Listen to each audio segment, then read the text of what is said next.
Aksi nyata, budaya positif,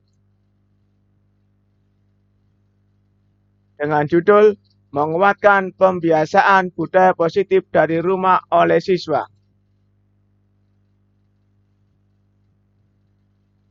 1. Latar belakang.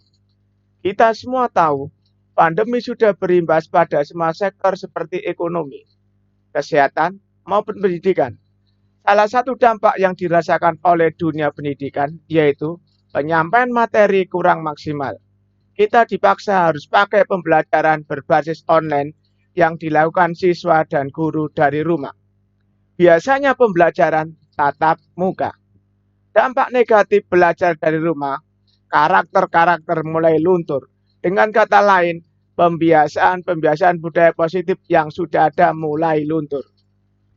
Seperti yang diketahui, ketika siswa belajar dari sekolah, budaya-budaya positif yang diberdayakan dapat terserap dan diimplementasikan dengan baik. Seperti budaya antri, belajar menghormati guru, disiplin waktu, tanggung jawab dengan tugas, dan sebagainya. Dengan demikian, saya berencana membuat program aksi nyata berdasarkan alasan yang dikemukakan dengan judul menguatkan pembiasaan budaya positif dari rumah oleh siswa.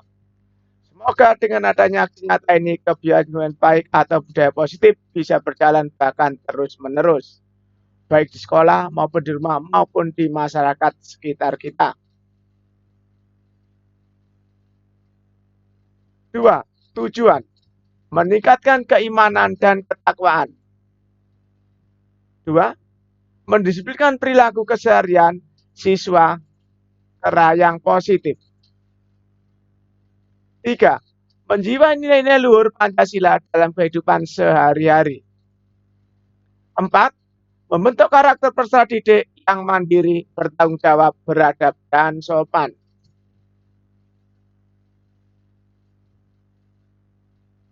3. Tolak ukur. 1. Hasil karya atau pekerjaan siswa diupload di Google Drive. 2. Foto atau video yang terkait dengan aktivitas di rumah atau aktivitas sehari-hari sekitar rumah. 3. Terwujudnya pembelajaran yang menyenangkan dan berpihak pada murid. 4. Terwujudnya visi murid merdeka dan merdeka belajar.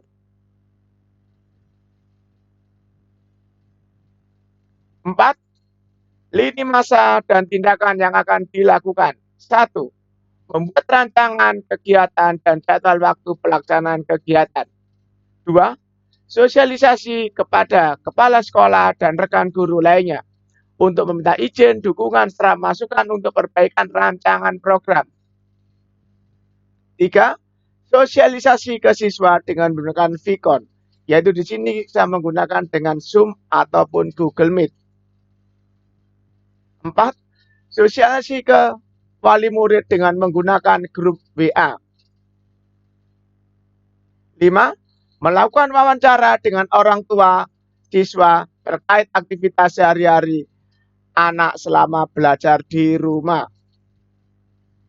6. Mengevaluasi ketercapaian hasil kegiatan melalui data-data yang telah terkumpul, yang mana hasilnya sebagai tolak ukur tindak lanjut ke depannya.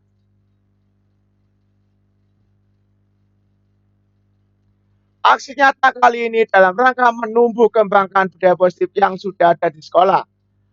Mengajak semua pemangku kepentingan untuk senantiasa melestarikan dan menjaga hal-hal baik dan positif agar terus mengakar dan menyeluruh ke semua warga sekolah, terutama mengimbaskan di kalangan murid atau peserta didik dengan motivasi dan dukungan guru pengampu mata pelajaran, serta bimbingan wali kelas dalam apresiasi budaya positif dalam dan antar anggota kelas.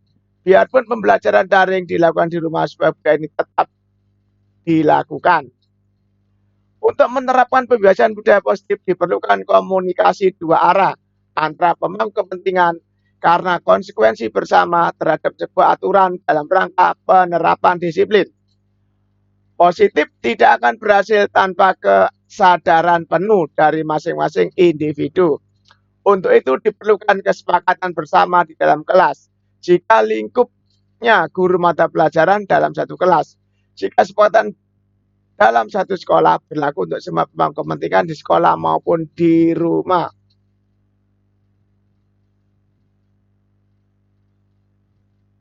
Dukungan yang dibutuhkan. 1. Kepala sekolah sebagai penanggung jawab. 2. Teman sejawat. Ya, teman sejawat sebagai sharing. 3. Siswa yang akan melakukan kegiatan. 4. Orang tua siswa sebagai pendamping belajar di rumah.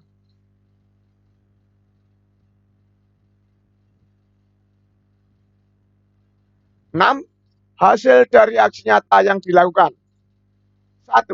Peserta didik memberikan respon yang positif atau umpan balik terhadap pesan yang disampaikan.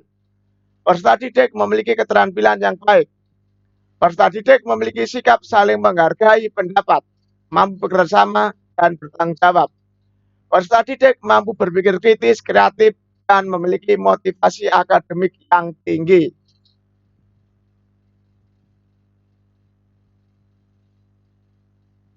7. Pembelajaran yang didapat dari pelaksanaan, kegagalan, maupun keberhasilan, serta hambatan, kegagalan. Masih terdapat beberapa siswa atau peserta didik yang tidak ikut dan tidak mengerjakan tugas. Ada juga yang terlambat mengumpulkan tugas.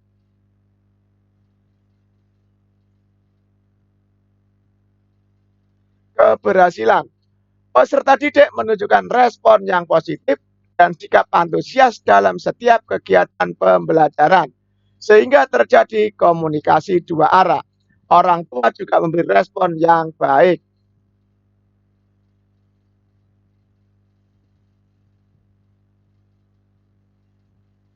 Hambatan, beberapa peserta didik tidak punya HP, tidak punya WiFi, sinyal lemah, HP gantian dengan saudara. 8. Rencana perbaikan untuk pelaksanaan di masa mendatang. 1. Meningkatkan interaksi guru dan peserta didik. 2. Meningkatkan interaksi guru dan ortu. 3. Melakukan refleksi secara rutin atau evaluasi berkala. 4. Minta siswa datang ke sekolah bagi yang tidak punya HP, WiFi untuk mengerjakan dari sekolah. Memberi waktu lebih bebas.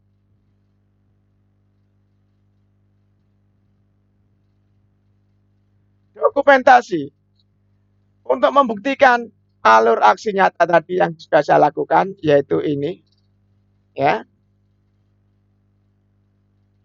sharing dengan orang tua, memberikan tugas melalui WA grup orang tua, supaya anaknya bisa terawasi. Ini termasuk hasil yang telah dikerjakan, terjadi komunikasi antara guru, yaitu saya, dengan orang tua siswa. Ini ya masuk pada subukol, yaitu saling membangunkan, yaitu tadi untuk meningkatkan keimanan. Itu bangun, itu dari saya, siswa menjawab, Waalaikumsalam, iya, dan seterusnya.